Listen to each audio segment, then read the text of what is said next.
Dans le village de Koutiala, entouré de baobabs anciens et de champs dorés par le soleil, vivait une jeune fille nommée Awa.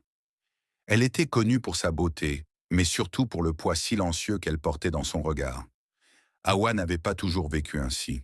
Enfant, elle rêvait de devenir couturière, de créer de belles robes colorées comme celles qu'elle admirait lors des fêtes du village. Mais après la mort de son père, tout changea. Sa mère, malade, ne pouvait plus travailler, et ses deux petits frères dépendaient d'elle pour survivre. Au début, Awa vendait des fruits au marché.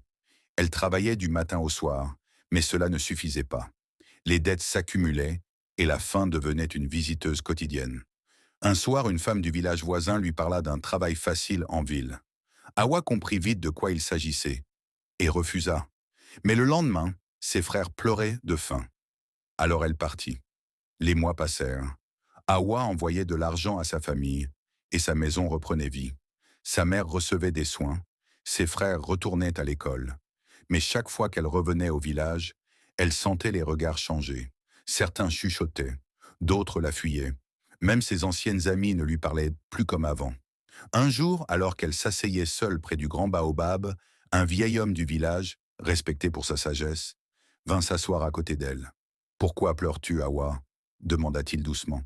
« Je fais ce qu'il faut pour que ma famille vive, mais j'ai l'impression de me perdre moi-même. » Le vieil homme resta silencieux un moment, puis répondit. « La vie nous met parfois devant des choix difficiles, mais ce que tu fais pour survivre ne doit pas définir qui tu es pour toujours. Ce qui compte, c'est ce que tu décides de devenir à partir d'aujourd'hui. » Ces mots restèrent gravés dans l'esprit d'Awa. Le lendemain, elle prit une décision. Avec l'argent qu'elle avait économisé, elle s'installa au village et ouvrit un petit atelier de couture.